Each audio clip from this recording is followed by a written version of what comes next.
Hello everybody, good day to you all. Today I am talking about Ahsoka Season 1, Episode number 3, Part 3, Time to Fly. This episode is directed by Steph Green. And in this episode here, we have a whole lot of things. Well, not only. Things happen in this episode. Matter of fact, they only have one cool scene in this episode. And nothing. The story part of it is the weakest part of the show. Because nothing happens in the show again. Nothing happened. I don't know what this show is trying to do, or what the story is trying to go into. I mean, I think the main point of it, they're trying to stop Thrawn from coming back, and also maybe help Ezra. Maybe it's a possibility. They want to do. You got Ahsoka, Sabine, and Hera. They want to rescue Ezra because they believe he's still alive out there, and also, but nobody else really cares. So. They want to make sure they stop Thrawn and do that, and try to stop the other Jedi from doing that. That's the whole main part of the story. And so, other than that, they don't really have anything else to the story at all, because nothing happened in this show. Nothing happened. This is three episodes down, and nothing happened. They're still in the same spot where they were at before. We have Hera. She's going to see the senators now, and we get introduced to Senator. Zeno, I guess you want to say, and most likely he's the bad guy of the group, because you got Hera telling them what's going on, what's the plan, and what the other evil Jedi and the witches are doing. They're trying to bring back Thrawn, because they believe Thrawn still out there. They're trying to bring him back, put him back in power. And you got Mount Martha there saying, "Oh my God, really? Thrawn? He can't come back." And then you got the other senator guy, who most likely is the bad guy. He says, "No, that's not true. She's crazy. She's a nutball. We're not bringing back Thrawn. They're not bringing back Thrawn. Thrawn's not blah, blah, blah." And then she even tells him, we still got people in the Empire, still loyal to the Empire in this new Republic. We should do something about that. And you got other people saying, we had that for years. They're fine. Really? So let me get this straight. You had a radical group who wanted to take over the whole entire galaxy, loyal to the Empire, still working for you. Why? If you want to start anew, how about fire everybody who's old, get rid of them, get in a position of power and a position where they can do things, and then hire new people who are actually loyal to the new Republic. That way you can trust them, you know they got your back, and they won't try to overthrow you. Because as soon as Throne comes back, they're gonna say, "Hell to the Empire" again, and the next thing you know, y'all dead. Y'all They're supposed to be so smart, but they make all these dumb decisions on the show. It doesn't make no sense at all. Like, why? If you already saw one group of people be arrested and put down, and they were still loyal to the Empire as well too, most likely they are as well. Duh. Doesn't make any sense. A lot of things in this episode is happening they point out that makes no sense at all. It's pretty stupid. Then we have another dumb thing. We have Ahsoka trying to train Sabine to be a Jedi. This woman had never been force sensitive ever. She already has her training as a Mandalorian. She got those skills down. And now she's trying to make her a Jedi. Now, I understand what they're trying to do here. Because they're using that line, the force binds us, force is all around us, all that stuff. And they're trying to say, anybody can tap into the force because the force is all around us. So you just got to tap into it. But what I was taught, when I was watching this show, watching the movies and everything, that is, you have to be born with it. Some people are born with the skills who are able to tap into the force, who are force sensitive, and they can channel the force and use it as power. Only certain people can do that. Not everybody. Just if anybody can do it, why hasn't the Empire just make all the stormtroopers Jedi? Just have them all tap into the force, and then they'd be an unstoppable force, and then nothing can really stop them. If anybody can do it. It wouldn't be. It's like they're trying to take the specialness out of the force now. And that sucks. And the weird part is, you got Ahsoka trying to change somebody who's not really force sensitive. Even the robot pointing out to her, "Hey, she doesn't have the talent for this." And you try to force that to happen.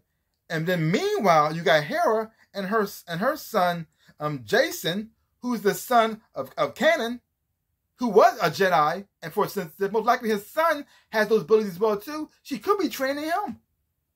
She has the potential can't a Padawan right there. He's pretty much the right age. He's still young. He's still impressionable. He wants to be a Jedi. He also has the potential because of his DNA to become a Jedi. So why not train him?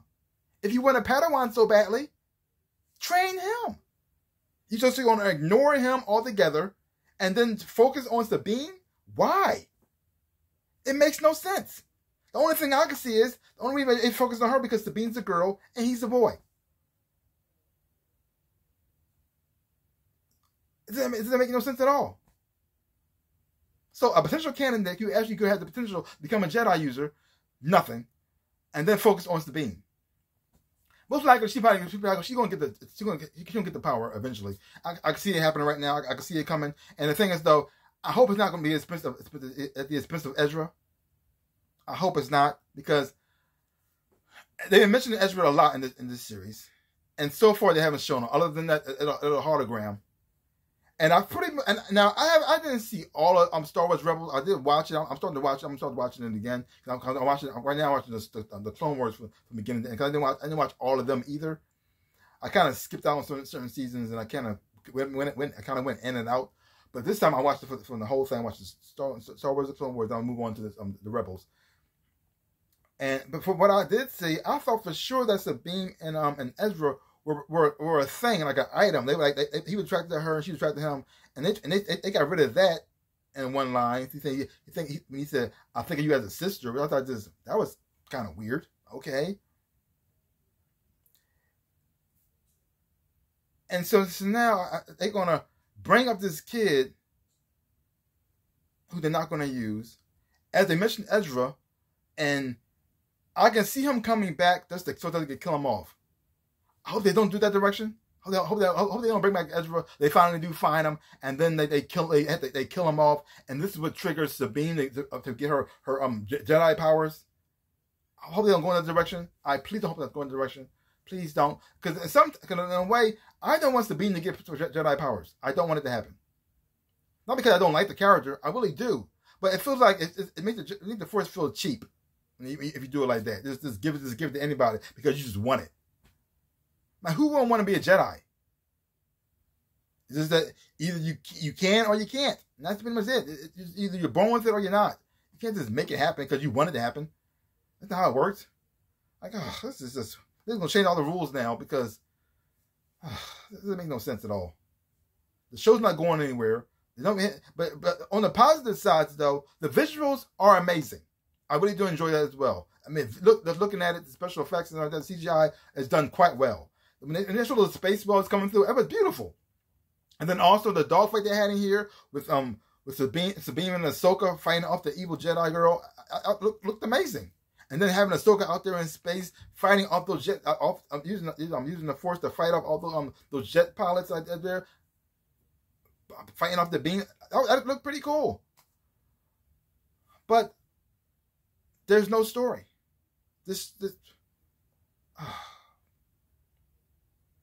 Oh well, it's like this show feel like it had an idea. It had a good idea, but nowhere to go with it. They had nowhere to go with it. They know what to do with it. And so now they're just stretching it out. They're just stretching it out. They're trying to make it go as long as possibly can. And this thing feel like it should have been like a 1 hour and a half episode, like a little short movie on Disney Plus, an hour and a half the most, and this thing would have been done with. And because it's pretty much all about Sabine and her journey of becoming a Jedi. That's pretty much it. Oh well. I hope the show turns around. I still have a little bit of hope here, but I can't see the show ending well. I really don't. I feel like they're just going to rush it to the end and cram everything all in one episode, and then that. You're going to feel like all the other episodes that led to it was pointless. They mean nothing to it at all and was unnecessary. They might bring back Ezra just to kill him off possibly. I can't see the good guys winning after this. I really don't. Because they already got people still loyal to the Empire. We're still working with them, which is dumb. Thrawn's going to come back. They had to bring him back. Is Ezra going to be there? Maybe. If they probably didn't kill him off screen, they might do that, or they might turn him into a bad guy. hope they don't do that either. Like, ugh. But oh well. This show has potential to do something, but so far it hasn't done it yet. So fingers crossed. It might, like I said, it could turn around. But so far I'm not really quite enjoying it just yet. I was so excited for this show before this show even started, and now I'm watching it, and like there's nothing here. There's nothing here. So give my channel a like, hit the thumbs up, shaboop, and subscribe to my channel and share. I really do appreciate it. Also, links down below. Connect with my social media. You want to follow me there. I really do appreciate that. And also to my stores where I sell things with shirts and socks and else and whatnot. This is one of my shirts right here. This is my Centaur shirt. Fighting Centaur. Mascot of Harvard University. So, if you haven't watched the show, leave comments down below. If you haven't watched it, check the show out for yourself. It may be good. You might really enjoy it. Who knows? So like I always say, in my dreams of a life, I am the Ninja Rabbit. Peace out, people.